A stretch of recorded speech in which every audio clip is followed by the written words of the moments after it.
Bonjour à tous. Vous l'avez peut-être lu dans la presse cette semaine, ce jeu des alliances qui se dessinent sur l'échiquier politique national à l'approche des échéances électorales, des coalitions et des plateformes se structurent autour de nouvelles figures pour déculper la force de l'opposition et impulser un électrochoc capable de mobiliser les Camerounais pour une alternance démocratique en 2018. Et l'on note également à ce sujet que la position et le destin du chairman du SDF ont cristallisé l'attention de la presse cette semaine. John Fundi n'a jamais fait face à une aussi grande volonté d'alternance au sein du principal parti de l'opposition. Va-t-il céder face à la pression des jeunes loups aux dents longues? Les journaux sont-ils allés vite en besogne sur le sort réservé au principal challenger de Paul Biya lors de la dernière élection présidentielle de 2011? L'une des certitudes de cette année 2018, c'est en tout cas ce débat inévitable sur la décentralisation et ce système de gouvernance capable d'améliorer le quotidien des Camerounais. 3 semaines après la promesse présidentielle, le gouvernement n'a donné aucun coup d'accélérateur à la décentralisation. Des blocages politiques et, bien sûr, des préalables juridiques pourraient contrarier la promesse présidentielle face à une crise anglophone de plus en plus violente. Dans un tel contexte sécuritaire, certains Camerounais prient chaque dimanche pour éviter de vivre ce que la Guinée équatoriale a essuyé il y a quelques semaines, une tentative de coup d'État. Cette vulnérabilité des États africains face aux coups de force militaire est inscrite sur le fil conducteur de droit de réponse. Mesdames, Messieurs, une fois de plus, bonjour. Bienvenue à cette émission consacrée à l'analyse des faits saillants évoqués dans la presse cette semaine. Avant de lever un coin de voile sur des experts de haut vol conviés sur le prestigieux plateau de droit de réponse, je reçois le chroniqueur du dimanche, Flavien Dongo. Bonjour. Bonjour Cédric Nouffelé, bonjour à tous les invités. Est-ce que vous pouvez nous rafraîchir la mémoire sur ces analyses et ces faits évoqués dans la presse cette semaine? Bien entendu, nous commençons par la décentralisation et comme vous le savez depuis quelque temps, la presse ne rate pas l'occasion et avec notamment des experts de haut vol qui analysent la question et surtout que nous sommes en année électorale telle que le chef de l'État a annoncé. D'ailleurs, la nouvelle expression cette semaine a révélé qu'il n'y aura pas, en tout cas, le processus ne va pas aboutir donc en cette année 2018, parlant notamment de la décentralisation. Le quotidien privé du Carrefour Equinox à Douala a rencontré un expert, Barthélemy comme Tuente, expert consultant en décentralisation et développement durable, et donc aujourd'hui a révélé que l'effectivité même de la décentralisation n'est pas possible à cause notamment de nombreux préalables impossibles à régler en quelques mois seulement, notamment à la veille de quelques grands rendez-vous politiques, malgré les dérives ou tout au moins les instructions du chef de l'État, Paul Biya, sur cette question d'accélérer bien entendu le processus. Selon lui, il y a par exemple l'accélération du processus de la mise en place des conseils régionaux élus et bien entendu en vue de parachever cette autre réalité prévue dans la Constitution de 1996. Par ailleurs, il y a bien entendu la question de transfert des compétences aux collectivités territoriales décentralisées qui restent donc bloquées par certains départements ministériels. Sur cette même question de la décentralisation, le quotidien de l'économie fait savoir que c'est bien entendu à la présidence de la République que le dossier est donc bloqué, la stratégie qui doit pousser notamment le processus est bloqué notamment à la présidence de la République. Le rédacteur de l'article rappelle que c'est au cours du 3e trimestre de 2017 que le dossier a été donc déposé à Etoudi. Jusque-là, rien n'a été fait et le quotidien de l'économie de se demander si le chef de l'État, qui dit avoir donné des instructions pour l'accélération du processus de décentralisation, n'est pas au courant de ce que le dossier est donc bloqué à Etoudi. Notons que c'est depuis 1996 que le ton a été donné dans le cadre bien sûr du processus de décentralisation, mais jusque-là, rien n'a été fait, le processus reste donc bloqué et il va de manière méthodique, tel qu'avait laissé entendre le ministre de l'administration territoriale et de la décentralisation. Voilà du moins ce que la presse a réservé à ce sujet, qui est donc à la une donc, de cette édition de droit de réponse. Le deuxième sujet, en tout cas, de ce rendez-vous, s'intéresse donc à la tentative de coup d'État en Guinée équatoriale. Le journal Essentiel nous apprend que c'est Paul Biya qui a sauvé Obiangema. C'est la une, bien sûr, du journal. Le rédacteur de l'article précise que le commando constitué d'une trentaine de mercenaires lourdement armés est parti donc pour la manœuvre s'apprêtait à franchir la frontière Cameroun-Guinée équatoriale, à Kiossi, lorsque les forces de défense camerounaises ont réussi donc à mettre la main sur l'un des hors-la-loi. En Guinée équatoriale, il se dit que la France et bien entendu l'un des officiers tchadiens serait donc à la manœuvre du coup d'État manqué. Le journal Jeune Afrique parle également de putsch déjoué donc en Guinée équatoriale et que une enquête a été ouverte pour comprendre les dessous même de l'opération Obiang. Selon bien entendu la presse, après le passage du président équateur-guinéen sur les antennes des médias étrangers, les autorités guinéennes donc parlent désormais de terrorisme international. Merci Flavien pour cette revue. Merci Flavien pour cette revue de presse dominicale. Sur droit de réponse ce dimanche, 4 panélistes croisent les arguments sur ces faits brûlants d'actualité. J'accueille sur ce plateau Barthélémy comme Chouente. Bonjour. Bonjour Cédric. Vous êtes expert en décentralisation, spécialiste des questions de bonne gouvernance. Vous avez publié un ouvrage sur les enjeux de la décentralisation et vous venez également de mener une étude sur le calendrier électoral 2018. Bienvenue sur ce plateau. Merci, c'est avec plaisir que je vais partager cette réflexion avec les nombreux téléspectateurs de votre chaîne de télévision à qui j'adresse déjà mon bonjour et un bon dimanche. Également présent sur ce plateau, Alex Gustave Azebazé. Bonjour Alex. Bonjour Cédric, bonjour aux autres panélistes. Vous êtes le directeur de publication du quotidien Le Messager. Présent également sur ce plateau, Maître Lavoisier-Tsapi. Maître, bonjour. Bonjour Cédric et bonjour à tous les téléspectateurs d'Equinox Télévision. Avocat au barreau du Cameroun et cadre politique du SDF, le 4e panéliste et directeur de publication du journal régional Ouest Écho, Michel Pequois. Bonjour. Bonjour Cédric et bonjour à tous ceux qui m'ont précédé. Je vais d'abord m'adresser à Alex Gustave Azebazé sur cette actualité concernant le chairman du SDF. Pourquoi l'avenir politique du président national du SDF a suscité tant d'analyses, tant de projections dans la presse cette semaine?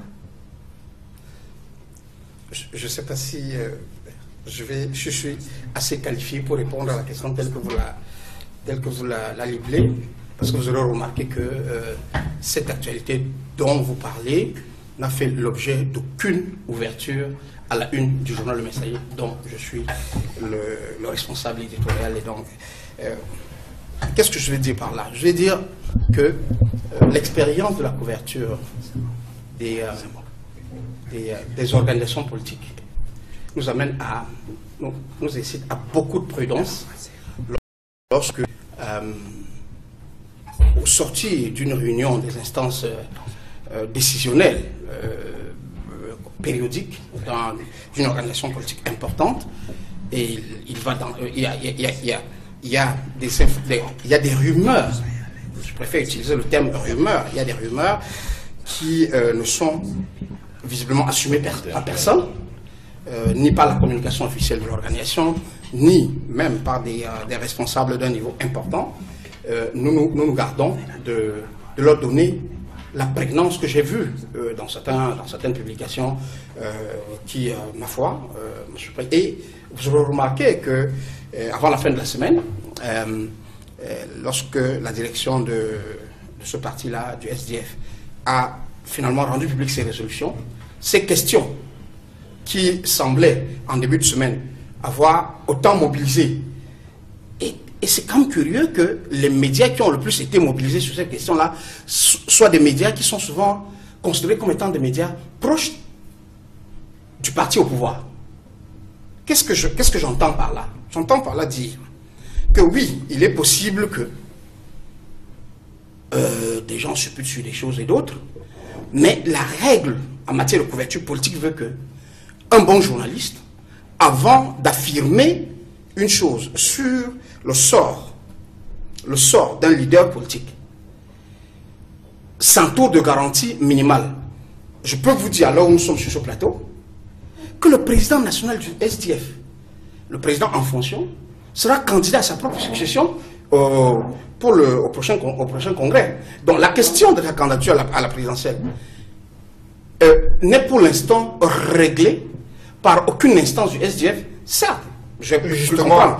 Maître Lavoisier-Sapie nous en dira plus davantage à ce sujet. Vous avez lu la presse cette semaine. Certains tabloïds ont annoncé la mise à l'écart de John Froundi, le chairman, lâché par les siens.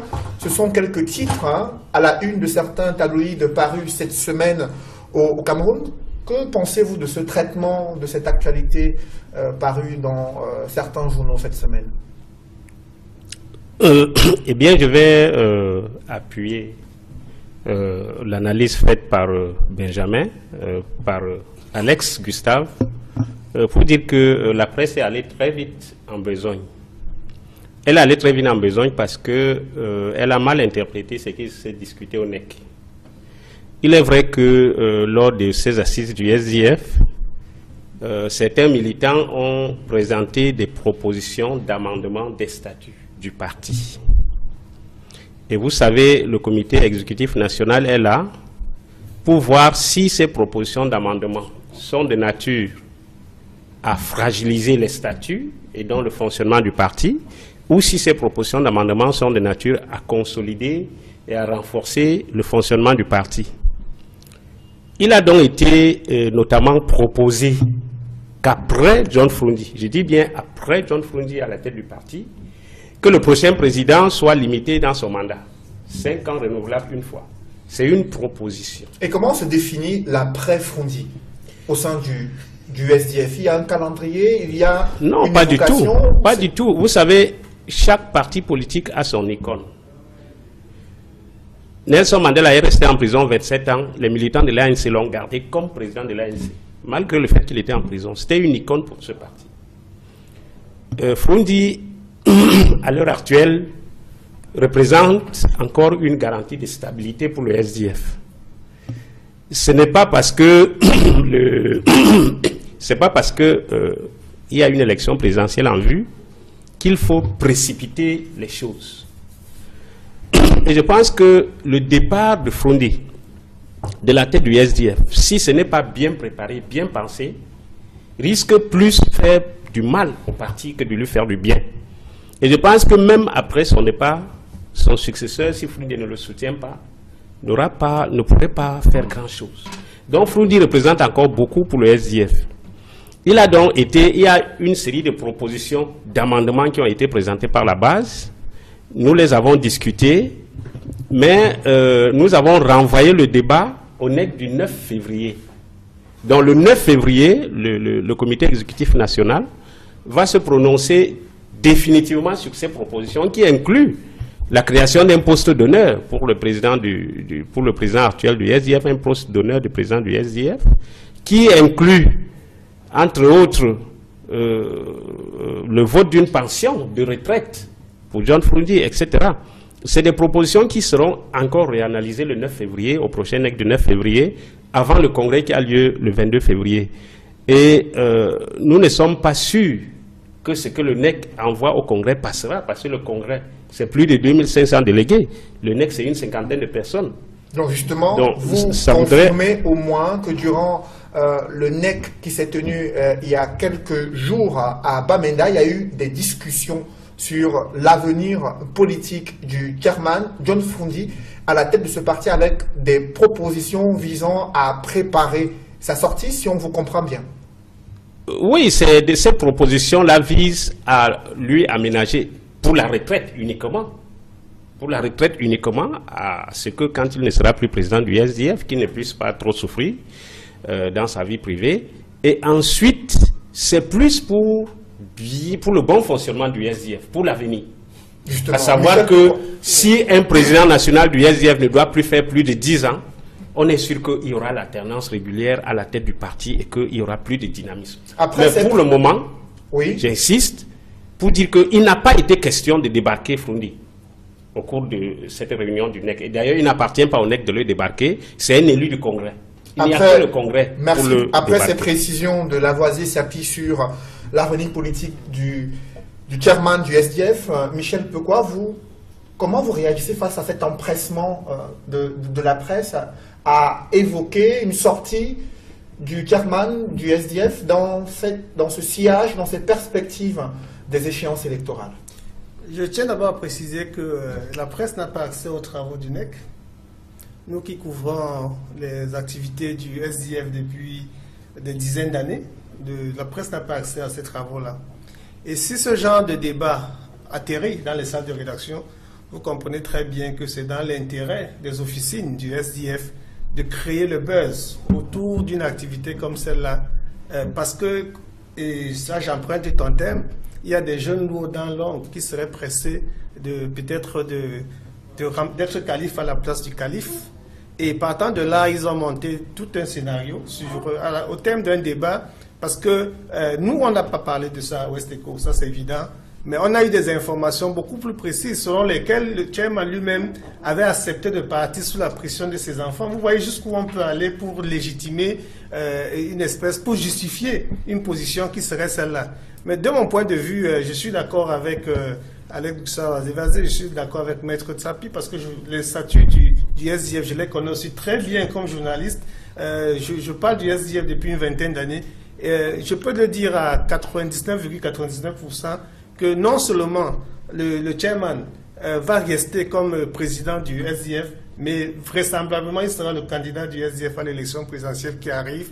Et donc les supputations qui ont lieu montrent tout simplement, sont des constructions d'une stratégie. On a bien compris que dans l'opinion, il y a un danger à montrer qu'on n'est pas favorable à une dynamique de rassemblement de l'opposition, on en parlera tout à l'heure. Donc le SDF n'a pas intérêt en ce moment de montrer qu'il va être contre cette dynamique-là et qu'ils ont un challenger qui est bien fourni, dont on peut passer par ailleurs qui ne serait pas candidat. Donc il y a des schémas qui sont des ballons d'essai qui sont lancés dans l'opinion, mais la constance est là. L'âge des artères ne ment pas. Après un certain nombre d'années, il est question évidemment que le SDF soit obligé de réfléchir, parce que ça au moins c'est le point fort de ce parti. Quand les débats sont engagés, ils ne sont pas tabous. C'est l'aboutissement du débat qui va s'arrêter en chemin. Mais on peut débattre d'un certain nombre de choses au SDF.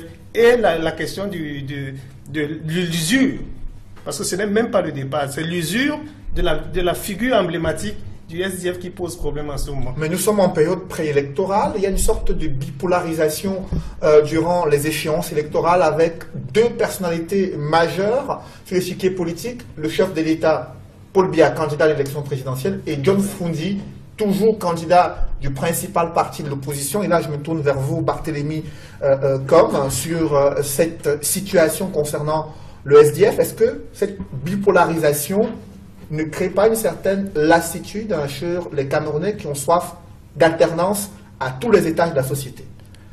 Oui, laissez-moi d'abord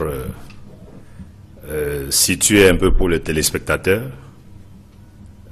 les enjeux pour les partis politiques qui doivent se battre au quotidien pour améliorer, pour les citoyens. Parce que la presse, évidemment, a titré cette semaine sur la probable démission de John Froundi de la tête du SDF. Mais je dois dire que le SDF, c'est un parti parmi 300 partis politiques au Cameroun. Et le SDF est bien sûr le parti leader du Cameroun. Mais qu'est-ce que les populations attendent des politiques? Parce que quand on fait la politique, la Constitution, l'article 3, dit tout simplement, autorise uniquement les partis politiques à aller au suffrage universel. Alors, est-ce que ces populations s'organisent vraiment pour aller satisfaire les besoins des populations, ou bien les gens se focalisent trop sur des luttes personnelles? Moi, à mon avis, je pense que les Camerounais aujourd'hui vraiment aspirent à une vie décente. Les Camerounais veulent voir leur situation s'améliorer et les Camerounais attachent peu d'importance aux querelles partisanes. Donc je pense que ce soit le parti au pouvoir ou le premier parti de l'opposition, ces hommes politiques devraient être animés par le souci non seulement d'éduquer ces populations, mais en plus, une fois qu'ils sont aux affaires, que ce soit à travers les conseils municipaux ou à l'Assemblée, ou alors au sommet de l'État, d'apporter vraiment un espoir à toutes ces populations qui croulent sur le poids de la pauvreté. Parce que les élections sont un temps fort dans le processus démocratique. Elles sont considérées comme le seul moyen légitime d'accession au pouvoir et de représentation de la population. Mais justement, avant ces élections législatives, municipales, présidentielles, il y a des primaires au sein des différentes formations politiques et des populations, ils sont soit sympathisantes de ces partis, soit des militantes, et elles expriment parfois une volonté de renouvellement du leadership politique. Alex Gustave, le messager, dit être à l'écoute du peuple. Est-ce qu'il n'y a pas cette volonté qui émane des Camerounais de voir le leadership politique se renouveler dans le sillage de ces élections? Je vais être extrêmement clair. Le messager est à l'écoute du peuple. C'est même l'un de ses slogans. Nous en avons deux. Et on a du caractère, on l'affiche. C'est pour ça qu'on nous étiquette d'être un journal d'opposition, simplement parce que nous affichons notre caractère en toutes choses. Deuxièmement, nous sommes à l'écoute du peuple. Mais être à l'écoute du peuple n'est pas accompagné des fictions. Je l'ai dit et j'ai insisté là-dessus. Pourquoi? En tout cas, moi, pour ce qui me concerne, nous assumons la ligne selon laquelle, sur un certain nombre de questions, nous n'en mettons sur la place publique que lorsque nous avons suffisamment d'éléments qui sont susceptibles d'orienter la décision de la population. Évidemment, il y a un courant extrêmement fort, je dis bien fort, au sein de l'opinion aujourd'hui, en termes d'alternance. D'ailleurs, le messager est engagé pour l'alternance dans ce pays. Nous ne nous engageons pas quand on le dit. C'est-à-dire, parce que nous considérons que le renouvellement dans les sociétés, notamment dans les sociétés où des intérêts multiples se croisent, est un facteur de, non seulement de développement, mais d'optimisation du potentiel de ceux qui ne sont pas encore usés. Et Michel l'a dit tout à l'heure, s'il y a un débat aujourd'hui au SDF, c'est moins par rapport à la légitimité de Froundi que de l'usure, que sa présence pendant longtemps à la tête de cette organisation-là. Et c'est le même débat au sein du parti au pouvoir, mais qui est interdit, parce qu'au sein du parti au pouvoir, ce débat est interdit, mais dans le SDF, il est autorisé. Il a lieu, mais aucune décision n'est prise. Je vous ai entendu tout à l'heure, et c'est important de faire la mienne. Vous avez dit que Froundi est candidat à l'élection présidentielle. Au SDF, non, j'en viens. Je vous en prie, allez-y. Au SDF, je parle sous le contrôle du conseiller légal juridique du comité exécutif du NEC, qui est Maître Chapi. Au SDF, on ne présume pas de la candidature de qui que ce soit. Au SDF, c'est les circonscriptions locales de la cellule au département, à la province, qui mandatent à travers ce que certains appellent les primaires. Mais il y a primaire seulement à des postes quand il y a deux candidats. Quand il n'y a pas deux candidats, il n'y a pas de primaire. On passe au vote. Donc, on ne peut pas aujourd'hui dire que tel est le candidat du SDF à l'élection de 2018. Michel a dit, il pense, au regard de l'expérience de la couverture, que ce pourrait être le même, c'est-à-dire le président national actuel. Mais moi, j'infine que là où il y a une certitude, à l'heure où nous parlons, parce qu'il a mis sa candidature hier pour la présidence nationale lors de la conférence régionale du Sud-Ouest, et il est d'ailleurs le seul candidat, donc il sera investi par le Nord-Ouest comme pour le congrès de février, comme le candidat du Nord-Ouest pour la présidence. Donc, chaque fois qu'un candidat est issu de cette région-là, et c'est tout, c'est tout à fait normal, il a de très fortes chances d'être élu, en plus quand c'est le président, c'est leur président comme son conseiller juridique l'a dit, il est un peu aujourd'hui comme l'élément stabilisateur de ce parti-là. Mais quand j'ai fini de dire ça, ça ne veut pas dire que dans ce parti-là, les gens ne réfléchissent pas à l'avenir. Et l'avenir immédiat risque d'être cette présidentielle. Parce qu'avec ce que vous avez appelé tout à l'heure, les nouvelles forces, ils ont conscience là-dedans que leurs chances peuvent être réduites à peau de chagrin s'ils ne proposent pas pour l'élection présidentielle, je dis bien pour l'élection présidentielle, mais non pour la tête du parti, une candidature qui à tout le moins, rompre avec le passé qui n'a pas été fait de victoire. Voilà un tout petit peu la philosophie, en discutant avec un ensemble de cadres, un ensemble de dirigeants de ce parti-là, justement, ce que j'ai compris jusqu'ici. Dans cette perspective de la présidentielle 2018, la nouvelle expression estime que la candidature de John Fundi à l'élection présidentielle, si elle venait à être confirmée, viendrait légitimer la candidature non officielle de Paul Biya. Pour ce journal, le régime a peur d'affronter un nouveau leadership de l'opposition au sein du SDF. Lavoisier Sapi, est-ce que vous partagez cet avis? Une candidature de John Fundi viendrait légitimer celle de Paul Biya à la présidentielle 2018? Non, je pense que on fausse un peu le débat.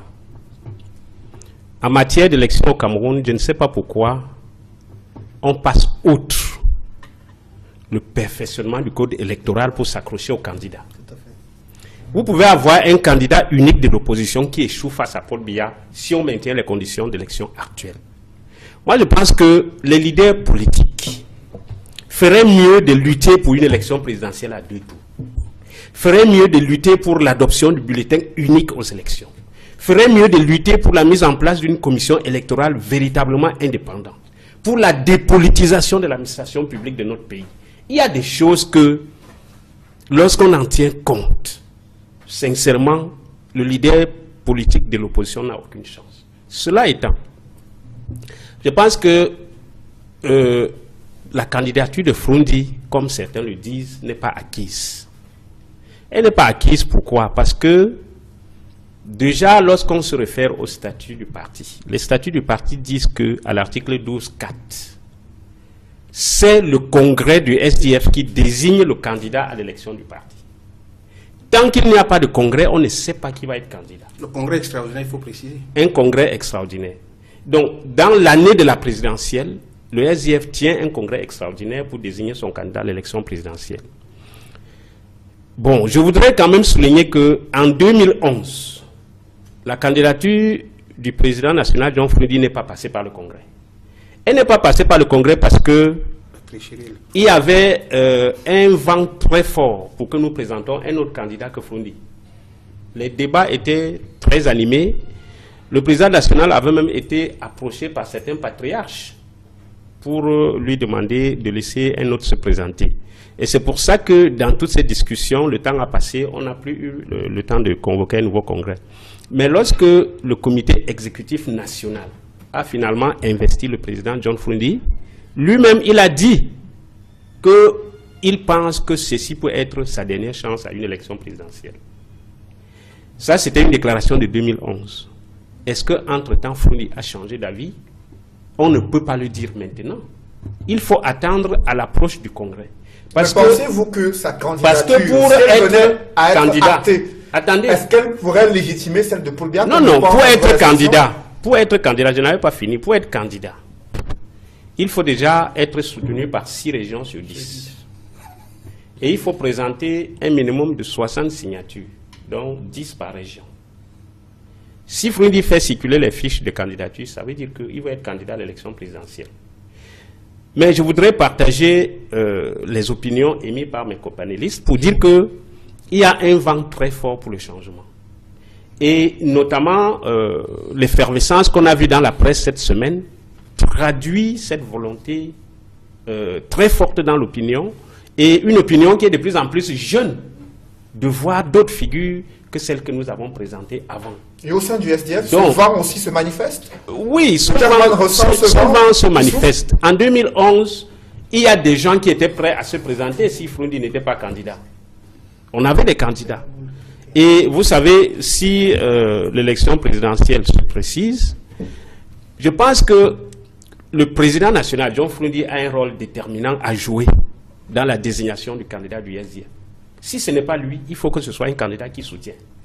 Réaction, Michel. Et pour que ce candidat soit crédible et qu'il bénéficie du SDF, qui reconnaissent qu'il y a un vent, une volonté manifeste de renouvellement du leadership politique, mais personne n'ose se placer en face du chairman. Je crois qu'avec l'expérience qui est la mienne, je ne sais pas si je suis un mauvais oracle, mais j'ai l'impression que la position de Maître Tsapi, qui n'est pas très étrangère à ces positions progressistes depuis un certain nombre d'années dans le SDF.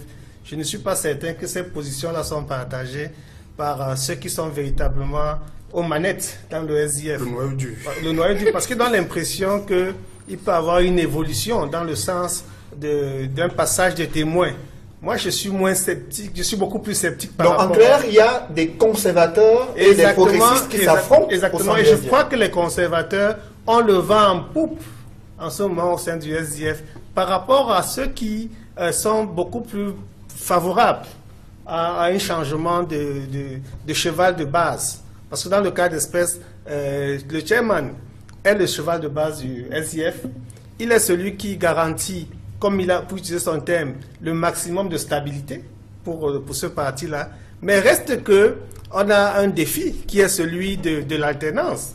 Le SDF, malheureusement, quand on regarde les résultats des élections présidentielles de 92 à 97, le SDF avait boycotté, 92, 2004, 2011. C'est vraiment une pente, c'est un train de décroissance qu'il faut pouvoir analyser. L'idéal aurait été qu'on pense à changer de cheval de base. Mais nous sommes d'accord que nous sommes dans un environnement où la longévité de Paul Biya, parce que vous avez fait allusion à ça, justifie un certain nombre de pesanteurs au sein des partis politiques assez représentatifs. Ici, je vais faire juste le constat que la plupart des partis politiques représentatifs au Cameroun ont la même stabilité à leur sommet. Donc, quand vous prenez les plus grands partis, à l'exception peut-être d'un seul dont on parle moins, ou bien quand on en parle, c'est pour relever sa dimension chaotique. Je vais citer par exemple l'Union des populations du Cameroun, qui depuis 1992 a déjà changé de leader plus de 4 fois.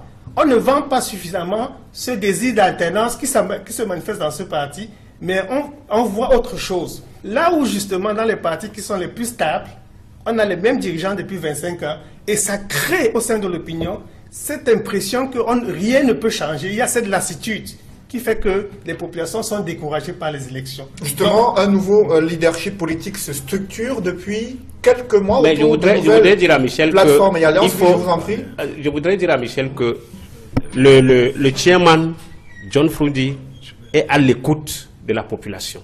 Il ne vit pas hors du Cameroun. Ce vent qui souffle, il est au courant. L'opinion publique, il est au courant. Et je crois que le chairman a démontré, depuis qu'il tient le SDF et depuis qu'il mène les actions, qu'il aime le Cameroun et qu'il voudrait lui aussi voir le changement arriver à la tête de notre pays. Donc ne croyez pas que le chairman est là pour s'accrocher, comme j'ai lu dans les presses, qu'il est là pour favoriser que Biya gagne les élections, il est là pour favoriser que Biya gagne les élections. Il n'a aucun intérêt à ça. Et je suis sûr que le chairman prendra en compte l'intérêt suprême du sacrifice qu'il a toujours mené depuis 1990 pour ce pays. Barthélémy, quand est-ce qui concerne l'élection présidentielle. réaction sur cette dimension des leaders politiques qui font face à ce vent, cette volonté de renouvellement du leadership, avec cette nouvelle force qui, bien sûr, naissent chaque jour et suscitent déjà une certaine adhésion auprès de l'opinion. Oui, je dois dire que le renouvellement de la classe politique présente certes de nombreux enjeux. Mais ce que je dois dire, c'est que ce renouvellement peut s'avérer même nécessaire dans la plupart des cas. Mais est-ce que ces enjeux sont vus sur le même prisme, tant on se trouve du côté des hommes politiques que du côté de la population? Parce que dans les chapelles politiques, ces enjeux se traduisent beaucoup plus, d'après moi, en termes de positionnement pour acquérir un nouveau leadership. Alors que la population en face, elle aussi aspire au renouvellement dans les classes politiques. Parce que pour les populations, ce serait une occasion que les nouveaux acteurs voient les choses autrement, qui préservent l'intérêt général et qu'ils s'occupent d'une bonne gestion de la chose publique. Donc ce débat qui se focalise dans les partis politiques doit prendre en compte le sentiment de toutes ces populations. Qu'est-ce que les populations ont besoin? Elles ont besoin d'avoir une vie décente. Les populations ont besoin de voir leurs conditions de vie s'améliorer. Et je l'ai dit tout à l'heure, les populations attachent peu d'importance aux querelles partisanes. Donc aux hommes politiques, vraiment d'en prendre conscience, d'être lucides et d'engager à fond des réflexions sur les stratégies politiques qui comptent mettre en œuvre pour satisfaire ces besoins des populations. Justement, à ce sujet, Alex Gustave, ce renouvellement du leadership politique, cette nouvelle figure que l'on observe autour de plateformes qui se structurent, peuvent-elles mobiliser, susciter une adhésion massive des Camerounais vers une nouvelle vision? Je suis toujours embarrassé de, comment je vais dire, autour de la notion de cette tendance à vouloir mettre en opposition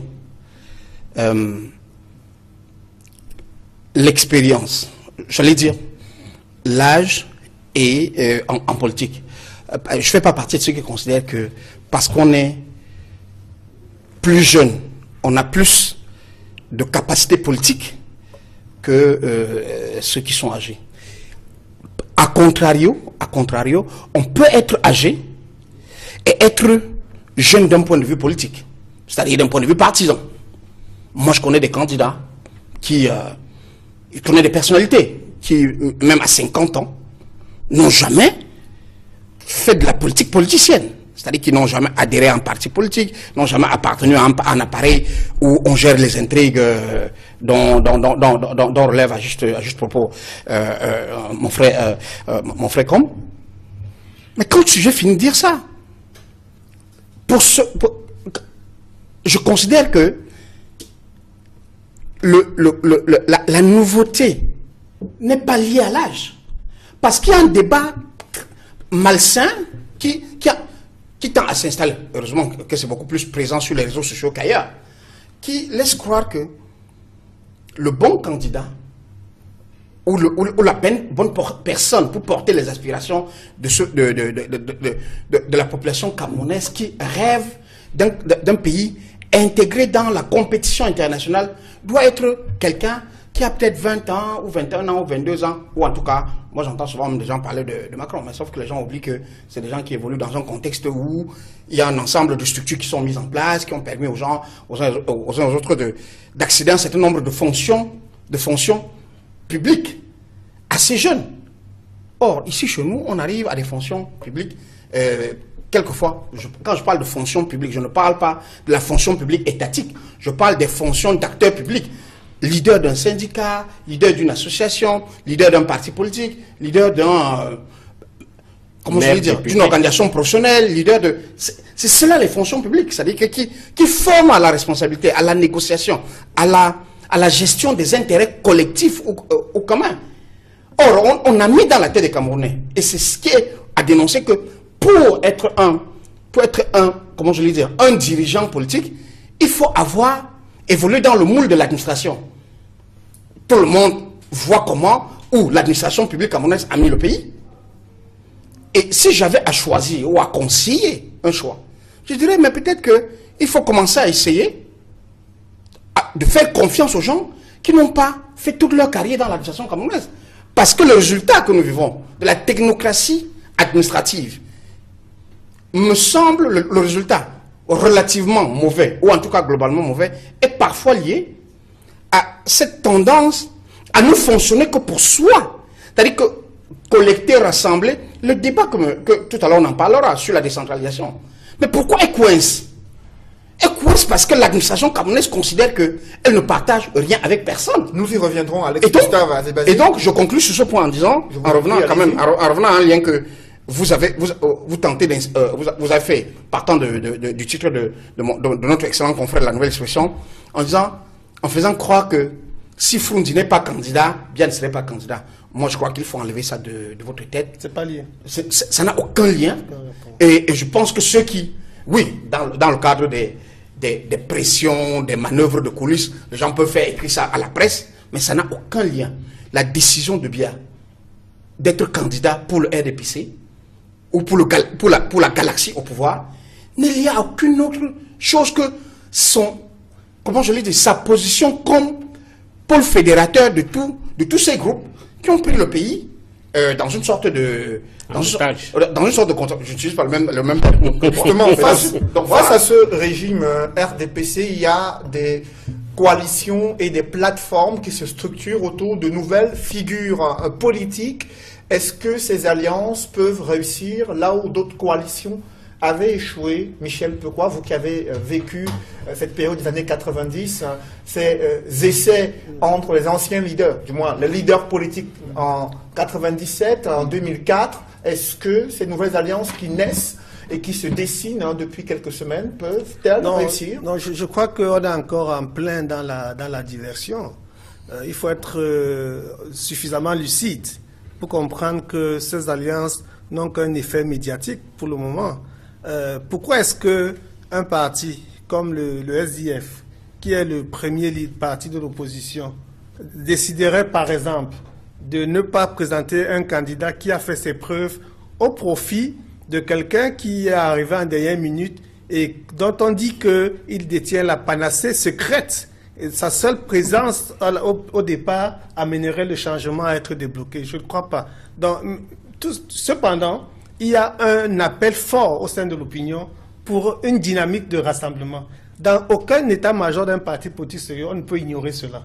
Donc, parce qu'on sait que celui qui donne l'impression d'être contre le rassemblement se discrédite d'une certaine façon, on va prêter l'opinion, on va prêter l'oreille à des démarches qui se font, on va même rassembler, on va aller vers d'autres partis politiques devant les caméras, mais quand on analyse la démarche, on voit bien que ça ne va aboutir sur rien. Peut-être qu'il n'y a pas de censure sur les exemples, mais on a vu deux grands candidats aujourd'hui, deux grands candidats médiatiques se retrouver un jour et le lendemain, chacun d'eux avait d'autres démarches qui montraient que, en fait, la démarche de la veille n'avait aucun sens, puisque d'autres rassemblements continuent à se faire sur cette lancée-là. Donc, il est très important de comprendre que l'opinion veut le rassemblement, mais le devoir d'éducation que les médias ont, c'est de leur dire que l'essentiel ne doit pas être focalisé sur cette diversion. Le plus important, c'est la refonte du code électoral pour permettre les candidatures à 2 tours, comme il a dit. Parce que dans une perspective d'une élection à 2 tours, les rassemblements se font automatiquement sur les 2 premiers arrivés. Je vous accorde mes voix sur la base d'un deal clair et net. Donc, on refuse de faire la refonte de la loi électorale pour permettre les alliances, parce que la loi électorale actuelle ne permet pas des alliances. Dans le meilleur des cas, on aura par exemple, je cite un cas comme l'UDC, qui a permis à certains candidats d'aller à l'Assemblée nationale, d'aller dans les mairies, pour rien pratiquement, parce que c'était juste une volonté républicaine, comme dit le chef de ce parti, de se désister pour permettre à des gens d'aller. On ne voit pas ce que ce parti a gagné dans ce genre d'alliance-là. Sauf qu'on a montré qu'il y avait une discipline des troupes, il y a une volonté d'aller vers l'autre, mais sans contrepartie, ça devient donc un dol. Il faut, la priorité, c'est de permettre à la loi de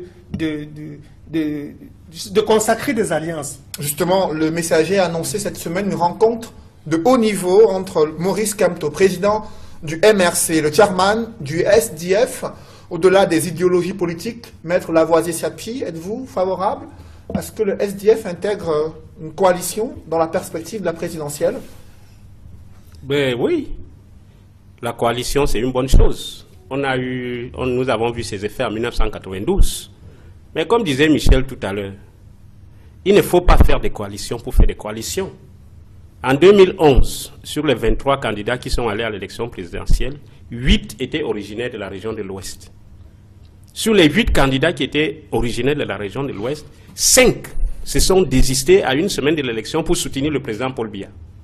Si vous faites donc une coalition avec ce genre de personnes qui, à la dernière minute, vont se retirer pour aller soutenir le candidat d'en face, qu'est-ce que vous allez dire à la population? Est-ce qu'il y avait une coalition? Non, il n'y avait pas de coalition. Je veux bien dire que les coalitions sont nécessaires, mais il faut tamiser.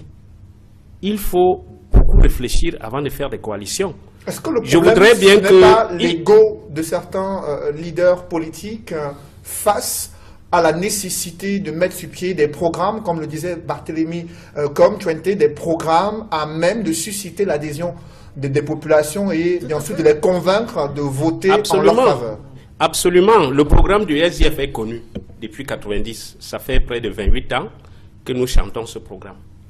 Maintenant, comme le disait Michel, si vous allez à la coalition avec un parti qui ne s'est pas encore présenté aux élections, on ne sait pas de quel poids ce parti pèse. Il va venir vous dire, moi je suis chef de parti, je suis l'égal de votre président qui est également chef de parti. Un chef de parti n'est pas au-dessus d'un autre chef de parti. Mais sur le terrain, on ne sait pas de quel poids il pèse. Sur le terrain, on ne sait même pas si c'est un allié fidèle du changement et de l'opposition, etc. Donc il y a beaucoup de critères qu'il faut prendre en considération. Et puis, il y a une chose que je redoute dans la scène politique camerounaise. Ceux qui ont déjà partisé avec M. Paul Biya, il faut faire très attention. Lorsque quelqu'un a travaillé, a servi M. Paul Biya, vous savez, le président de la République, il a tous les armes pour détruire ses adversaires. Dans le terme de SDF, doit faire attention au professeur Maurice Kamto, qui a été ministre délégué de la Justice. Je ne le dis pas. Mais je dis qu'il faut faire très attention lorsque des gens ont partisé avec le pouvoir. Ça laisse toujours des traces qui peuvent s'avérer nocives pour la lutte pour le changement. Servir l'État du Cameroun, est-ce que servir l'État du Cameroun signifie c'est une théorie qui est valable partout dans le Cameroun? Ah bon? Est-ce que servir l'État du Cameroun en tant que ministre dans un gouvernement signifie partiser avec Paul Biya? Quand vous êtes ministre de Paul Biya, vous appliquez quoi? Sa politique. C'est bien dit dans la Constitution. C'est le président de la République qui définit la politique de la nation. Vous appliquez sa politique, vous recevez ses instructions, vous faites ce qu'il vous demande de faire. Donc, moi, je ne dis pas que la rencontre n'aura pas lieu, elle aura lieu. Elle a déjà eu lieu. Non, non. Avec le secrétaire général du SDF. Oui, le chairman a demandé à ce qu'il y ait des discussions préalables avec les leaders régionaux et certains leaders nationaux du parti avant la rencontre au sommet, qu'on définisse ce sur quoi Kamto et Frondi vont discuter. Et je pense que c'est une très bonne démarche. Et ça permettra de fixer les uns et des autres et de voir la sincérité de chacun. Mais je pense que le système électoral actuel, qui est très défavorable à l'opposition, qui est très défavorable à l'alternance, il est mieux que les gens fédéralisent leurs forces. Parce que ça donne un espoir au sein de la population. J'ai bien vu l'espoir qu'avait suscité la coalition de 2004, qui a malheureusement volé en éclats. Mais cette coalition avait suscité un tel espoir au sein de la population. Et vous savez, le pouvoir a infiltré, a manipulé, a fait éclater les choses parce qu'il redoutait l'issue de cette coalition. Justement, Alex Gustave, sur cette année 2004, où les Camerounais avaient vu un horizon différent pour leur avenir socio-économique et politique, est-ce qu'il n'est pas trop facile à chaque fois d'accuser le pouvoir d'infiltrer les coalitions de l'opposition? Est-ce qu'il n'y a pas un diagnostic interne à faire sur la faiblesse de ces structurations de plateformes et de coalitions où des leaders semblent de moins en moins se battre pour l'intérêt général? Je vais encore vous surprendre. Pour moi, c'est normal que le pouvoir, comme l'opposition, l'un tente d'infiltrer l'autre pour contrôler le jeu. Ça fait partie du jeu. Ça fait partie de la politique. Donc, qu'un leader de l'opposition, comme mon ami Lavoisier, mette l'échec du projet de coalition de 2004 sur le fait de l'infiltration par le pouvoir. Non, il me semble que le véritable problème, parce que j'ai suivi en son temps la dynamique du CNR, Coalition Nationale pour la Reconstruction et le Redressement, c'est comme ça que ça s'appelait. Mais une coalition qui avait pour secrétaire général le secrétaire général du SDF, donc le numéro 2 de fait du parti, qui a fixé des règles. Lesquelles règles le SDF n'a pas remis en cause. Et qui ont produit un candidat autre que le SDF qui était pourtant la principale force de la coalition. Je dis que le débat que vous faites sur les conditions électorales nationales, vous auriez dû poser ces conditions-là dans les règles qui avaient été mises en place pour la désignation du candidat. À ce moment-là, vous ne l'aviez pas fait en dernière minute, quand les gens sont passés au vote, en tout cas les personnes qui étaient, les participants à la discussion ou à la négociation, il y a une majorité qui s'est dégagée, défavorable à la candidature du chairman. Voilà ce qui s'est passé. Et dire que c'est le fait du pouvoir, moi je refuse cela. Ça veut dire que le SDF oui, mais il a faut, pensé que c'était automatique. Au fond, il faut dire comment est-ce que ces conditions sont arrivées. Vous ne pouvez pas dire que Edouard Akamefoumou, militant notoire du RDPC, qui tombe dans un rassemblement de l'opposition à la dernière minute et qui influence la mise sur pied des conditions. Ce n'est pas un militant de l'opposition. Je pense qu'il ne faut pas réécrire l'histoire. Vous avez vu s'il vous plaît. Issa Chiruma Bakari, aujourd'hui ministre de la Communication. Non, moi je crois nous n'avons pas travaillé avec des gens qui voulaient le changement. Je vous dis, je crois qu'il faut peut-être recadrer les choses. Nous n'avons pas travaillé avec des gens qui voulaient le changement. Peut-être qu'il vaut mieux que c'est Michel qui parle parce que nous avons fait la tournée de la coalition, dans toutes les régions. À l'époque, c'était encore les provinces, dans toutes les provinces du Cameroun.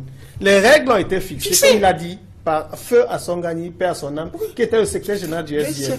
Il y a eu donc des clauses qui, fatalement, étaient défavorables au chairman.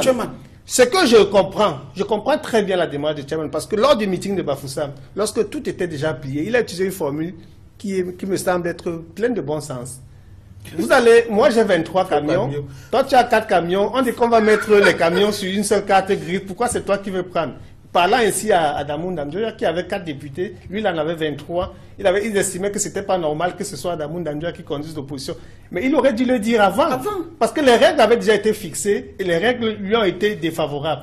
M. Akamefoumou, pour corriger, n'a jamais fait partie de la coalition. Il y a quelqu'un qui avait proposé son nom, je cite encore de mémoire, Sinjun Pokam, et là, il n'est jamais sorti de sa maison pour venir. Alors, est-ce qu'on a tiré la leçon, bien sûr, de ces dysfonctionnements et défaillances internes par rapport à cette perspective de 2018? À l'heure où on parle, parce qu'il ne faut pas non plus superlativiser des démarches qui, pour l'instant, sont des démarches exploratoires. Pour l'instant, il n'y a aucune coalition nulle part. Et il n'y en aura pas. Il y a une plateforme qui soutient. Ça peut arriver. S'il vous plaît. Il y a une plateforme qui, en ce moment, soutient la candidature du bâtonnier Mouna, qui vient d'être mise en place. Voilà. Ce n'est pas une coalition. Pas une coalition. Il y a le professeur Kamto. Son parti est né de la fusion de plusieurs, de 3 ou 4 partis politiques. Pour l'instant, ce n'est pas une coalition. La démarche de Cabral Libi et son mouvement 11 millions de citoyens et le parti politique Univers qui est en conseil municipal, je crois, en Ngaoundéré, ce n'est pas une coalition. Je crois que c'est des démarches de rapprochement qui se font. La discussion qui a cours en ce moment, en tout cas, la rencontre qui a annoncé, que nous avons pris sur nous d'annoncer entre le président national la demande du président national du MLC à rencontrer les leaders politiques, parce que celle avec le Frondi n'est pas, avec le président, avec le chairman Frondi, n'est pas la seule. Il a souhaité rencontrer différents leaders de la scène politique pour voir ensemble ce qu'ils peuvent faire. Et il faut qu'il soit très clairement compris que l'idéal dans un système électoral comme le nôtre, d'une élection à un tour, c'est qu'il y ait un rassemblement majoritaire autour d'un candidat pour la présidentielle, mais une mutualisation pour les autres élections, notamment les élections législatives, les élections municipales. Parce qu'on focalise sur les élections présidentielles comme si c'était la seule élection. Les autres élections sont antérieures à l'élection présidentielle. Si le calendrier électoral est respecté, et je pense qu'il devrait être respecté, l'élection présidentielle est la dernière élection du cycle des élections de l'année. Justement, les législatives, les municipales étant censées se tenir. Je vous en prie. Justement, au Cameroun, où le calendrier électoral reste encore méconnu, l'une des seules certitudes, c'est ce débat inévitable sur la forme de l'État, la décentralisation, le système de gouvernance publique capable d'améliorer le quotidien des Camerounais. Et pour contrecarrer les séparatistes et les fédéralistes, Paul Biya, chef de l'État, avait annoncé le 31 décembre 2017 l'accélération du processus de décentralisation. 3 semaines plus tard, le gouvernement n'a pas encore donné ce coup d'accélérateur et des questions submergent au sein de l'opposition, mais aussi dans la presse. Sur ce plateau avec nous, Barthélémy Com, vous êtes expert en décentralisation. Ouais. Est-ce que la machine gouvernementale est grippée 3 semaines après l'annonce du chef de l'État? Je vais dire, je ne suis pas dans le brainstorming du chef de l'État. Je ne suis pas dans ce brainstorming. J'ai fait une analyse et je me rends compte tout simplement que c'est une des rares fois que le président de la République prend le peuple souverain à témoin en Mondiovision et dit au peuple souverain, j'ai instruit mon gouvernement d'accélérer le processus de décentralisation afin de permettre le développement des régions. Et il le dit après consultation. Donc quand le chef de l'État l'a dit, moi je pense qu'il revient à ce gouvernement de manifester de l'enthousiasme pour accompagner le chef de l'État dans cette direction. Est-ce que vous percevez et pour plus cet de crédibilité. depuis quelques semaines? Vous savez, le soir de l'adresse du chef de l'État à la nation, vous avez vu les membres du gouvernement défiler sur les plateaux. De manière particulière, les membres du gouvernement en charge de la décentralisation ont bien déclaré qu'ils étaient en train d'apprêter donc des éléments pour permettre d'atteindre ces objectifs. Ça veut dire que c'est ceux qui sont en train d'élaborer des textes, c'est ceux qui sont en train de réfléchir pour voir comment mettre en œuvre ces engagements du chef de l'État. Justement, Maître Lavoisier-Sapie, est-ce qu'il y a eu quelque peu une précipitation de la part du chef de l'État sous la pression de la crise anglophone, le fait de faire une promesse présidentielle alors que les textes relatifs à la mise en œuvre de cette promesse ne sont pas, apparemment, ne sont pas encore prêts? Oui, je pense que vous avez vu juste. C'est justement à cause de la crise anglophone que le président de la République s'est empressé d'annoncer l'accélération de la décentralisation. On ne peut pas accélérer ce qui n'a même pas commencé à être mis sur pied. Pour accélérer, il faut d'abord que quelque chose soit mis sur pied. Et vous savez, la décentralisation signifie partage de pouvoir, surtout la régionalisation. Et Alex Gustave l'a dit tout à l'heure dans son propos, le pouvoir central que dirige M. Paul Biya n'acceptera jamais le partage de pouvoir. Il n'accepte pas. Mais pourtant, il y a des ressources qui sont transférées, des compétences qui sont transférées aux collectivités territoriales décentralisées. C'est un leurre. Il n'y a rien. Je prends à témoin le ministre René Emmanuel Sadi, qui le 23 mai 2017, au cours du symposium sur la décentralisation, annonçait pour 2021 la mise en place effective de la régionalisation. Nous sommes dans un état où il y a du flou, un flou total sur la gestion décentralisée de notre pays. Nous avons des communes, nous avons les communautés urbaines. Et vous savez que le conflit, il y a toujours un conflit permanent entre les communes d'arrondissement et les communautés urbaines. Parce que la loi n'est pas claire sur les définitions, sur la délimitation territoriale entre les communes d'arrondissement et les communautés urbaines. La loi n'est pas claire sur les fiscalités entre ces deux entités. Vous avez le ministère de la Ville qui intervient dans le développement urbain. C'est déjà une troisième institution. Vous aurez les régions, une quatrième institution. Qu'est-ce qui va réguler les compétences? Qu'est-ce qui va délimiter? Rien n'est fait jusqu'à présent. Et d'ailleurs, monsieur Comtuente l'a relevé dans son exposé, dans la nouvelle expression, il faut des textes. Justement, il reviendra sur ces précisions-là tout à l'heure. Aujourd'hui, rien n'est fait. Donc, moi je pense que nous sommes dans une situation extrêmement regrettable. Quand je prends l'exemple de la ville de Bafoussam, une ville qui est aujourd'hui réduite à un gros village, poussiéreux, boueux, sans route, alors qu'il y a un délégué du gouvernement depuis 1997.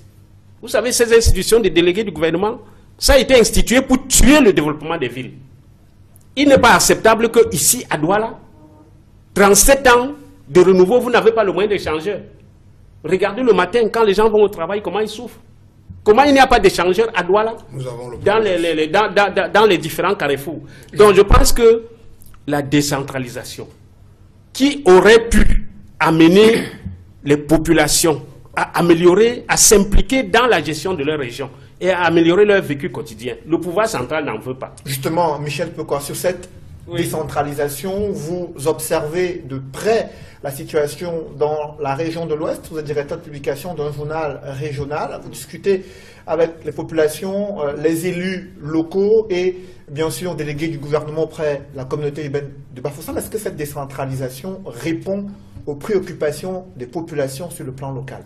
Disons qu'il y a beaucoup d'insuffisances. On a un expert sur le panel, M. Comtuente. Vous avez bien fait de dire que je suis dans une région où les collectivités territoriales décentralisées ont une avance sur les autres collectivités territoriales décentralisées. En témoigne le salon des communes que nous venons d'organiser à Bafoussam. Il y a 10 régions au Cameroun, mais il y a une seule région qui organise des salons des communes. C'est bien la région de l'Ouest où il y a cette culture. On a une longueur d'avance, pour utiliser le slogan d'un journal qu'on connaît tous ici. On a une longueur d'avance sur la décentralisation. Et les conclusions de ce salon des communes de 2017, ça s'est terminé le 28 décembre, montrent très bien qu'il y a un syndicat des communes qui se plaint. Mais ici, ça n'a rien à voir entre les communes du parti au pouvoir et les communes de l'opposition. En termes de transfert des compétences aujourd'hui, on a pris des pays qui ont des niveaux de développement comparables. Et on a vu que dans des pays comme la Côte d'Ivoire, le Ghana ou bien le Maroc, où 30% des ressources de l'État sont affectées aux régions, au Cameroun, on est à 2%. Donc, dans l'adresse... Bon, voilà. Donc, dans l'adresse, on a 2% quand même. C'est ce qu'on a dit à Banjo l'autre jour. C'est faux. Donc, alors, monsieur comme tu le disais également, parce que quand on regarde bien ce qu'on attend des communes, après l'adresse du chef de l'État, il y a des ministères qui étaient des sources de blocage. Certains ministères ont commencé à transférer leurs compétences, notamment l'éducation de base, la santé dans certains volets, etc. Bon, mais après l'adresse du chef de l'État, on a vu que le ministère des Travaux publics a dit qu'à l'avenir, l'entretien routier sera l'apanage, les maîtres d'ouvrage, ce seraient bien les maires. Donc c'est un autre pas.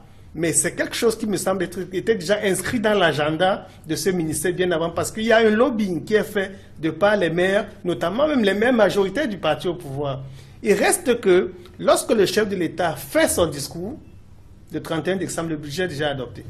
Donc il y a une planification annuelle qui est faite sur la base du budget de l'État. Ce budget n'a pas intégré des réponses qui seraient le fait d'un effet d'annonce, parce qu'en fait le discours du chef de l'État c'était un effet d'annonce, une réponse politique à un problème qui a été posé dans les régions anglophones avec la crise que nous connaissons.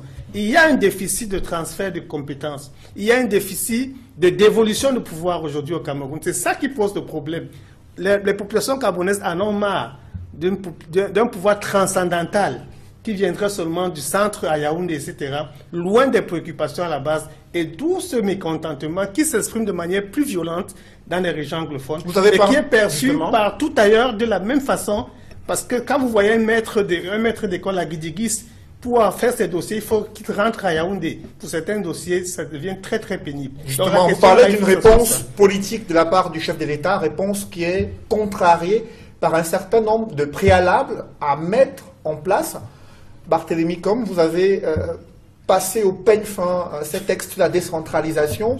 D'aucuns y voyaient la mise en place des conseils régionaux, mais un certain nombre d'obstacles juridiques et politiques se posent avec acuité.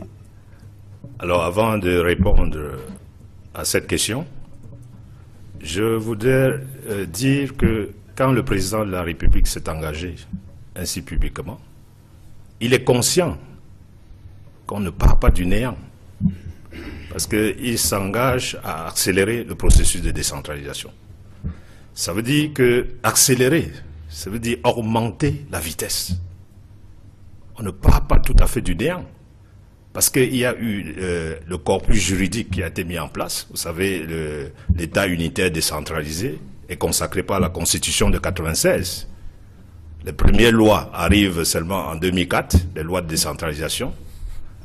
Les premiers transferts de compétences en 2010, la fin de la première génération de transferts de compétences en 2015, et on se rend compte que malgré tout cela, les populations ne sentent pas les effets concrètement dans leur quotidien.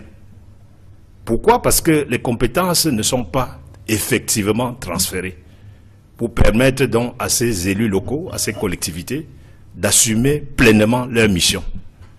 Et assumer pleinement leur mission, ça veut dire qu'ils doivent avoir la pleine responsabilité. L'État doit se désengager totalement et leur donner la pleine responsabilité dans les domaines qui leur sont conférés, afin qu'ils leur reviennent dorénavant avec les populations, parce qu'on parle de développement participatif, avec les populations, d'identifier les besoins dans leur localité, de les planifier, de les mettre en œuvre, et puis de les exécuter et de suivre.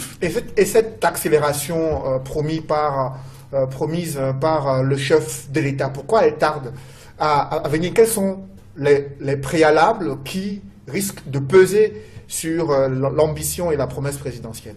L'accélération tarde à venir parce qu'il y a une réticence des gouvernants au niveau des hauts fonctionnaires. Il s'agit quand même de transférer des pouvoirs aux collectivités locales. Transfert de compétences suppose transfert des moyens appropriés. Ça veut dire que l'école primaire, dans le domaine de l'éducation primaire, l'école primaire doit être transférée aux communes. Ça veut dire il reviendra dorénavant aux élus locaux de créer les écoles, de construire les salles de classe, de commander des tables bancs et de livrer le matériel didactique. Or, tout cela, ça engrange d'importants budgets que les gens ont du mal à se dessaisir. Imaginez-vous un instant que de proche en proche, demain, on crée des régions. Ça veut dire que la région a la compétence sur les routes départementales, les routes régionales. L'État central ne s'occupera plus que des routes nationales. Ça veut dire c'est autant de moyens qui seront transférés aux régions pour les permettre de satisfaire les populations. Et je crois que c'est un phénomène irréversible. Et les ministres, comme je l'ai dit, les membres du gouvernement, doivent tout simplement marquer de l'enthousiasme, accompagner le chef de l'État. Il y va même de sa crédibilité. Parce que nous sommes à 5 mois, moins de 5 mois d'ailleurs, de la convocation du corps électoral pour l'élection présidentielle. Justement, donc, il y a une avalanche de critiques sur l'actuelle décentralisation et il y a des courants fédéralistes qui soufflent sur la République du Cameroun. Alex Gustave Azebazé, face à ces courants fédéralistes et certains séparatistes, la mise en place des conseils régionaux est-elle une solution idoine? Il y a un an, quand la crise anglophone,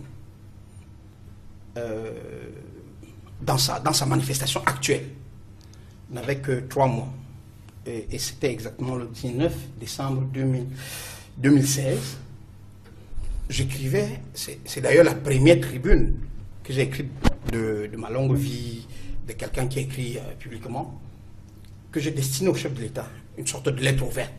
C'est la première fois que je l'ai fait, je crois que je n'en ai plus jamais fait. J'écrivais que le chef de l'État, c'était cette lettre-là, je rappelle la date pour que chacun comprenne que si à ce moment-là, je pensais que le chef de l'État avait suffisamment de conseillers pour voir comment anticiper sur les risques d'aggravation de cette crise-là, je disais dans cette lettre-là, lettre ouverte au chef de l'État, que le levier principal sur lequel il doit s'appuyer, parce qu'il est institutionnel, ce serait la convocation des élections pour l'élection des conseillers régionaux, plutôt que cette histoire de remaniement ministériel dont j'entends toujours les gens dans les journaux, dans certains journaux parler. Mais voyez-vous, nous sommes aujourd'hui en janvier, pratiquement fin janvier, ça veut dire que 13 mois sont passés, la crise a pris des proportions extrêmement graves. Elle est devenue plus violente, à l'époque elle n'était pas aussi violente qu'on la connaît aujourd'hui. C'est pour ça que je suis très pessimiste. C'est-à-dire que quelqu'un tout à l'heure parlait de fait d'annonce. Moi je n'ai pas laissé faire cette analyse au messager que ce que le président déclarait le 31 là. C'était juste un effet d'annonce. Mais je ne doutais pas qu'il ne s'agisse que de cela. Le président parlait pour répondre un peu aux partenaires extérieurs du Cameroun, qui tous, de la francophonie, du Commonwealth, des Nations Unies, et bien entendu, des partis politiques qui sont à l'Assemblée nationale et de la société civile, disaient, mais faisons quelque chose, Monsieur le Président, c'est vous qui devez faire quelque chose. Notamment, ce dialogue auquel cet ensemble d'acteurs nationaux et extérieurs appelle, mais dont le seul qui a compétence institutionnelle pour le mettre en œuvre, c'est le président de la République. On a entendu dire, oui, le Premier ministre fait les trucs. Donc, il ne l'a pas fait. Il ne pouvait pas traverser comment je veux dire, la fin d'année 2017 sans donner l'impression à ces partenaires-là qu'il les avait écoutés. Et le docteur Tchente vient de dire, comme Tchente vient de dire quelque chose d'essentiel en termes d'échéancier de mise en œuvre des évolutions institutionnelles dans notre pays. La moyenne d'âge d'avancer comment je veux dire, d'une promesse ou d'une action publique prise par engagement dans le système présidentiel, dans le système camerounais actuel, c'est minimum 10 ans. C'est-à-dire quand le président de la République camerounaise, moi je le dis dans le secteur de la presse qui est celui de Michel et moi, en 1991, on prend la loi sur la communication, on prévoit la libéralisation. Le décret d'application arrive 10 ans après, en 2000, en avril 2000. Ça dit 10 ans après. La loi sur la décentralisation, la loi constitutionnelle, la réforme constitutionnelle de janvier 1996, elle prévoit une décentralisation régionale. Donc, à travers le terme État unitaire décentralisé, le texte, la première loi d'application, organique d'application, elle arrive en 2004. Donc, pratiquement 8 ou 9 ans, donc presque 10 ans après. Premier transfert. Le premier transfert a lieu 2010.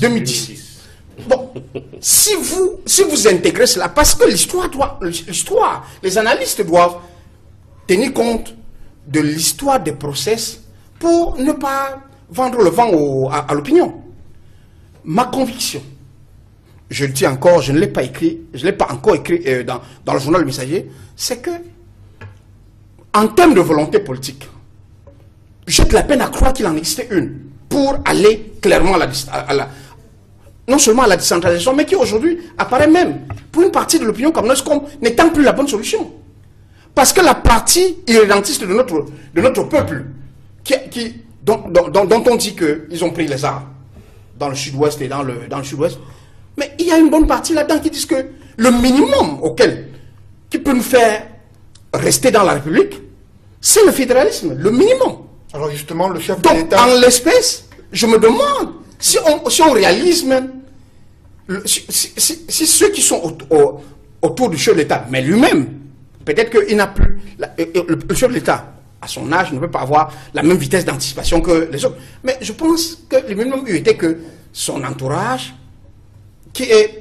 où il n'y a pas que de personnes très âgées, comprennent que pour éviter que le Cameroun se casse, parce que notre pays est en train de se casser, il faut avancer sur des process qui peuvent rassurer, y compris ceux qui ne sont pas forcément des partis au pouvoir. Cette mise en place des conseils régionaux, Barthélemy comme Tchente, quelle est la procédure à suivre en quelques mots? Si on doit arriver à la mise en place des conseils régionaux dans les toutes prochaines semaines... Moi, je dirais d'emblée qu'après avoir fait des analyses, il ne faut même pas penser que ça se fera en 2018. C'est pas possible. Quelle raison? La procédure, il faut d'abord des lois qui fixent, des textes d'application, qui transfèrent des compétences aux régions. Il faut que ces régions aient des sièges, parce que c'est des institutions. Pour fonctionner, il faut des moyens. Il faut que ces régions aient du personnel. Il faut qu'il y ait les élections régionales. Moi, je crois que tous ces paramètres ne peuvent même pas permettre de penser que ça se fera en 2018.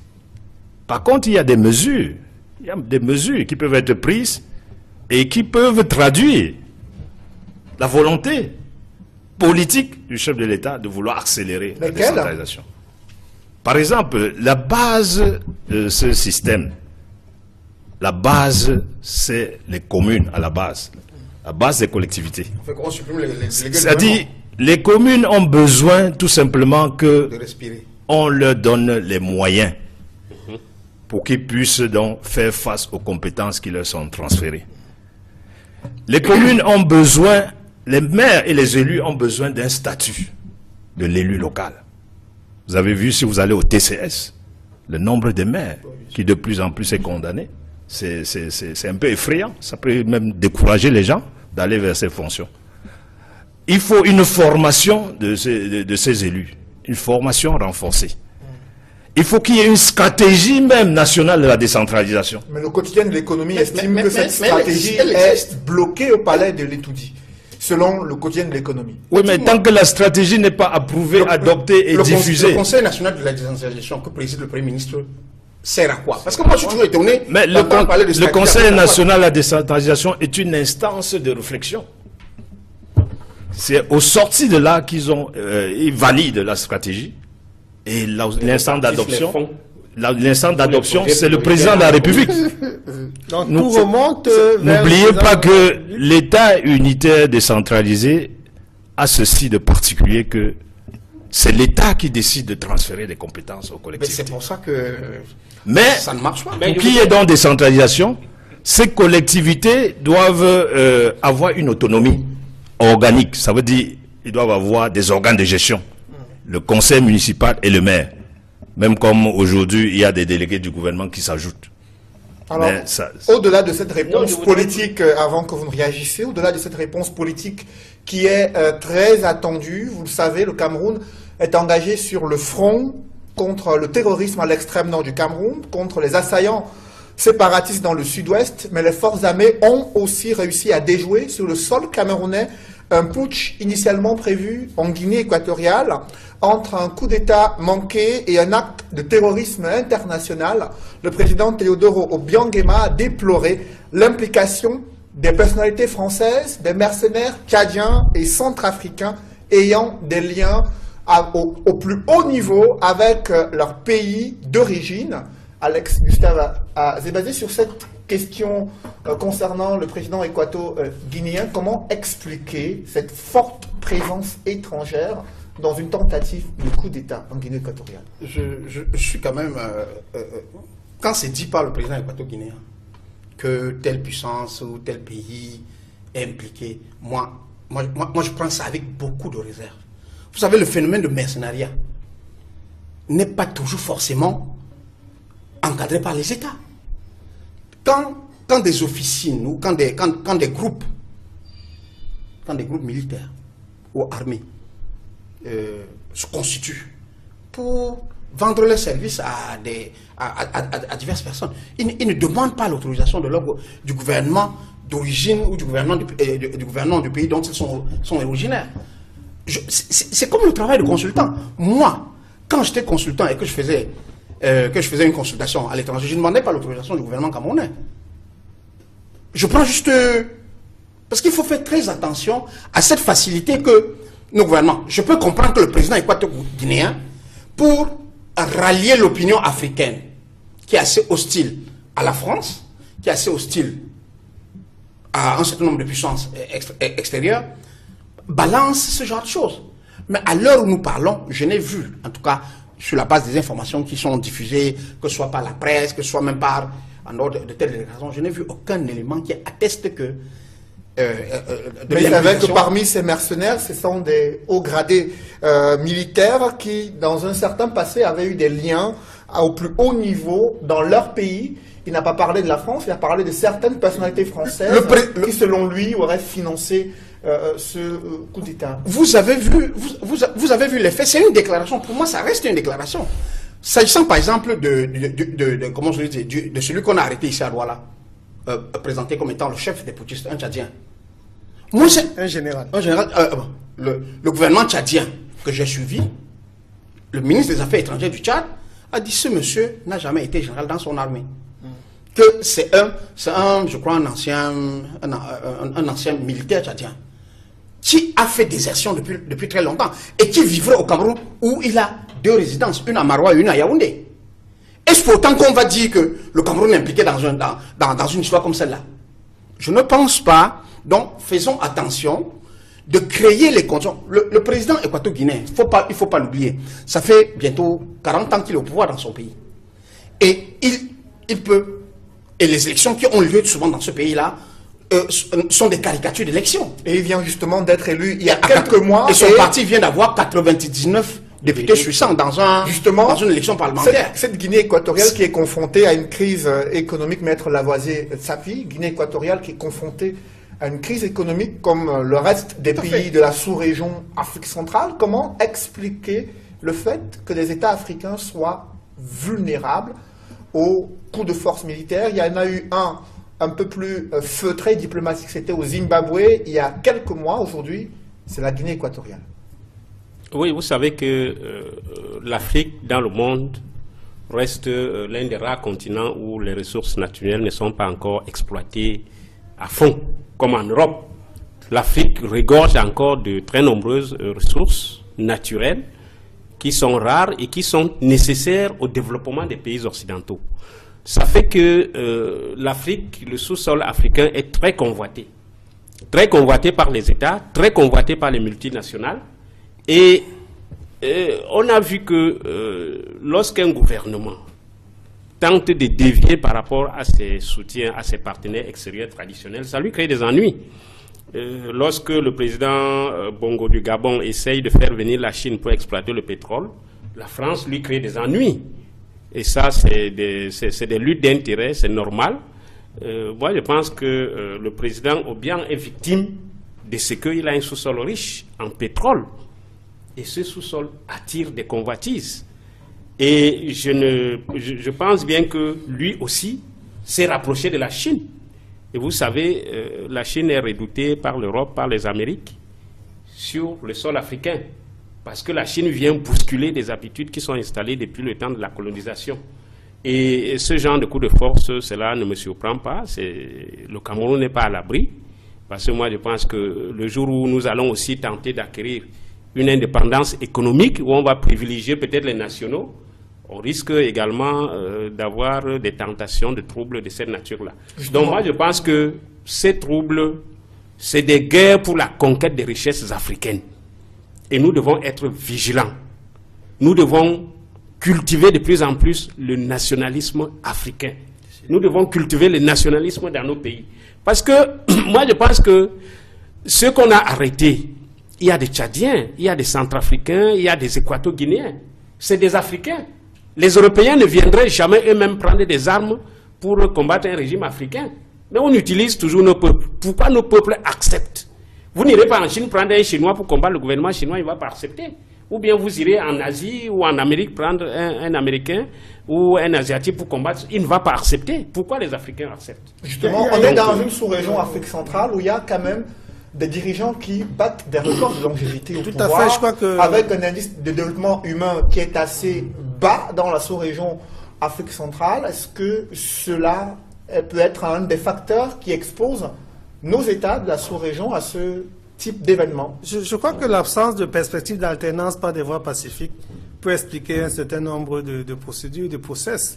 Parce que lorsqu'un pouvoir commence à s'éterniser à la façon dont on voit ce qui se passe en Guinée équatoriale et même chez nous, on peut très bien comprendre, partant du fait aussi que il y a beaucoup de richesses qui sont en jeu, les intérêts qui sont en jeu. Ne vous dites pas que c'est une affaire qui se passe sur la planète Mars. Hein. Quelle est cette armée, par exemple? On a dit que la secte Boko Haram, c'était une secte islamiste. Quelle est cette secte islamiste dont l'armée défie 4 États? Parce que jusqu'à aujourd'hui, on n'a pas totalement anéanti les effets de Boko Haram. Alors qu'elle est combattue par une force multinationale où il y a une armée aussi expérimentée que l'armée camerounaise, l'armée nigériane, l'armée tchadienne et l'armée du Niger. Donc comment ça se fait? D'où viennent les armes? Et vous croyez que c'est seulement la frustration de nos populations d'expression anglophone qui a alimenté les armes? Ces armes sortent d'où?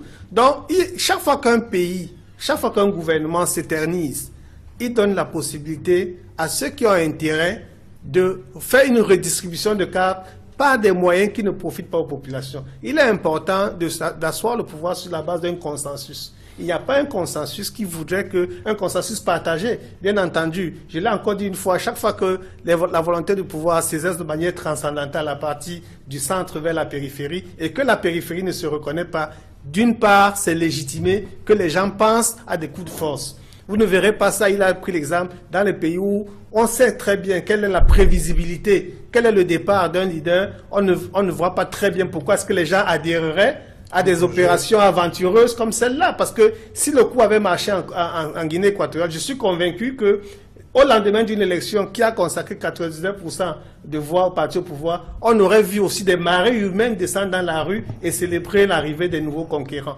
Donc il est très important que le pouvoir s'appuie sur un consensus populaire. Et justement, ça manque. Alors, quelles leçons tirer de cette tentative de coup d'État déjouée aux portes du Cameroun, en quelques mots?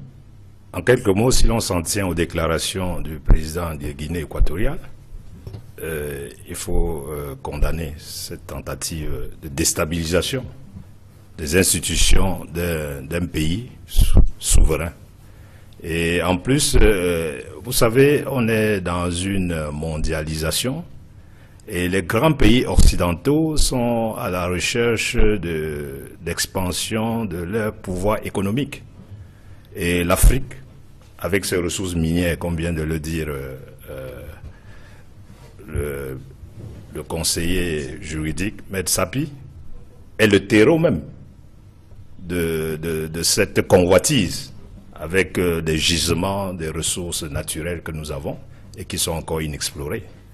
Donc je crois que les Camerounais, on ne devrait pas s'attendre à arriver dans une telle situation. Et je voudrais terminer en disant que la décentralisation est une forme d'État qui peut permettre de résoudre nos solutions, nos problèmes latents et nos crises latentes.